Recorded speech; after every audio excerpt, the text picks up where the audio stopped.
Naku Dalton Knecht nanibago sa pagiging bench player muli. Pero bago yan ay malinaw na sa ngayon ang pinaka-problema ng Los Angeles Lakers. At ito nga ay ang kawalan nila ng isa pang sentro na possible na magpapahina kay Nikola Jokic. Alam naman natin na sa tuwing maghaharap ang dalawang kupunan, ay nahihirapan si Anthony Davis na mapigilan itong si Nikola Jokic. Na kung saan sa huling 14 games na paghaharap ng Lakers sa regular season at playoffs, ay 13-1 lang naman ang record ng Denver dito sa Lakers. Lalo at itong si Nikola Jokic ay almost triple-double na naman ang naging performance. Na kung saan ay gumawa ito ng 34 points, 13 rebounds at 8 assists. Habang si Anthony Davis ay na-outperform ni Nikola Jokic na meron lang 14 points, 10 rebounds at 3 assists. Kaya kailangan talaga ng Los Angeles Lakers na kumuha pa ng isang big man dahil sa pamamagitan nitong mga idol. Ay hindi magiging madali kay Nikola Jokic ang mga trabaho sa loob ng court kapag meron na itong dalawang big man na kaharap. Katulad na lang noong 2020 sa Western Conference Finals na kung saan ay nakaharap nila ang Los Angeles Lakers. Na umabot nga lang ang kanilang series sa Game 5. Lalo at pinahirapan ng Los Angeles Lakers itong si Nikola Jokic noon at tatlo nga ang malalaking sentro na ginagamit ng Lakers sa kanilang rotation. At ito nga ay sila JaVale McGee, Dwight Howard at Anthony Davis. Na dito ay pinagsasabay ng Lakers si Davis at Howard. Lalo at ang hindi rin talaga ng depensa ni Dwight Howard dito kay Nikola Jokic. Habang si Anthony Davis naman ang tumatayong second shot blocker at malaya din itong nakakagalaw sa posisyon bilang power forward. Kaya walang magawa si Jokic sa Twin Tower noon ng Lakers. At kung matatandaan din mga idol sa nakaraang playoff sa semifinal sa Western Conference, ay nang makaharap ng Denver Nuggets ang Minnesota Timberwolves, ay tatlong malalaking sentro nga rin ang ginamit ng Minnesota laban kay Nikola Jokic.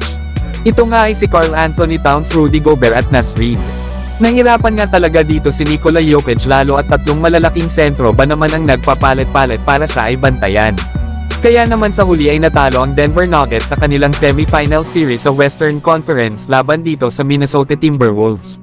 Kaya kung magagawa ng Los Angeles Lakers na kumuha ng isang defensive big man, ay walang duda na hindi lang ang Denver Nuggets ang kanilang kayang talunin kundi ang iba ring mga contender team sa East at West.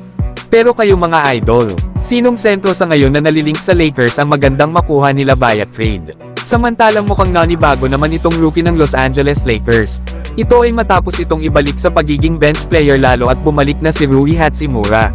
Mas pinili nga rin ni Coach JJ Redick na iwan sa pagiging starter si Cam Reddish lalo at gusto nito na mas bigger lineup ang gamitin nila. Pero sa 4 na beses kasi na pagiging starter ni Dalton Knecht habang wala si Rui Hachimura ay 3-1 ang record dito ng nasabing rookie ng Lakers. At siya din ang may pinakamataas na plus-minus sa mga laro na yun. Na kung saan ay may average ito na 23 points at 4 rebounds. Meron naman itong 60% shooting sa field.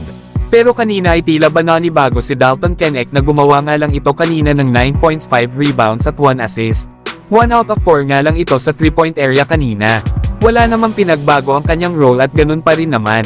At kung titingnan naman ang kanyang playing time ay mataas pa rin naman ito na may 28 minutes laban sa Denver kanina. Mas mataas pa nga ang kanyang playing time kesa kay Cam Reddish na meron lang itong 19 minutes. Pero mas maganda siguro kung gawin na lang ni JJ Redick na starter itong si Dalton Knecht. Lalo at kailangan talaga ng Los Angeles Lakers ng isang scorer sa loob ng court. Katulad na lang kanina laban sa Denver Nuggets na kung saan ay na-outscored sila sa second half hanggang sa matambakan na ang Lakers. Pero kayo mga idol, dapat ba na ibalik ng Lakers si Dalton Knecht bilang starter?